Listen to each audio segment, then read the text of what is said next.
La vérité libère, elle n'humilie pas. Le Très-Haut, dans sa miséricorde infinie et sa sagesse éternelle, ne révèle pas la vérité pour accabler, humilier ou détruire, mais pour protéger, restaurer et guider.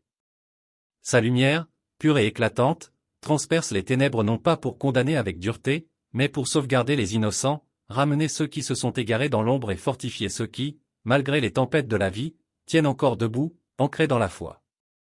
Il y a 6 mois, un choix a été fait, un choix qu'elle a peut-être considéré comme insignifiant, un moment fugace qu'elle a balayé d'un revers de main, comme une feuille emportée par le vent. Mais ce choix, si discret soit-il aux yeux humains, a planté une graine dans l'ombre, une graine cachée au regard du monde, enfouie dans le sol fertile du secret. Cette graine a grandi, silencieusement mais inexorablement, tissant des racines de conséquences qui, tel un lierre insidieux, menacent désormais non seulement son chemin, mais aussi le tien. Les anges, gardiens vigilants du royaume céleste, ont observé chaque instant de ce processus. Les cieux se sont agités, comme un océan avant la tempête, et des avertissements divins ont été envoyés, des portes se sont fermées avec un claquement discret mais ferme, des rêves ont été offerts comme des phares scintillants dans la nuit, des murmures divins ont effleuré son esprit, l'appelant à la repentance, l'invitant à revenir sur le chemin de la lumière.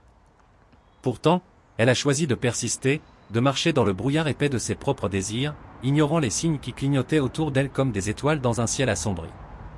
Aujourd'hui, les répercussions de cette décision t'atteignent, non pour t'accuser, t'alourdir d'un fardeau ou te plonger dans le désespoir, mais pour t'armer de la vérité, t'éveiller à une réalité plus profonde et te préparer à une mission sacrée.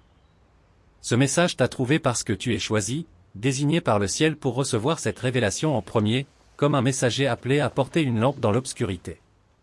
Comme il est écrit dans Éphésiens 5h11, ne prenez pas part aux œuvres stériles des ténèbres, mais dénoncez-les. Ce n'est pas un appel à la condamnation ou à la vengeance, mais une invitation divine à protéger ton esprit, à sécuriser la paix que le Très-Haut veut établir dans ton cœur et à marcher dans la clarté de sa volonté. Tu ne lis pas ces mots par hasard. Les cieux se sont alignés avec une précision surnaturelle, comme les étoiles dans une constellation dessinée par la main de Dieu, pour placer cette vérité entre tes mains. Tu es investi d'une mission, une responsabilité sacrée de devenir un porteur de lumière, un phare inébranlable là où les ombres se sont insinuées. Le Très-Haut ne choisit pas les non préparés, il équipe ceux qui l'appellent, forgeant leur cœur dans le feu de l'épreuve et les revêtant de sa force. En avançant dans ce rôle, sa puissance sera ton ancre, sa sagesse ton compas, et sa paix un bouclier impénétrable autour de toi.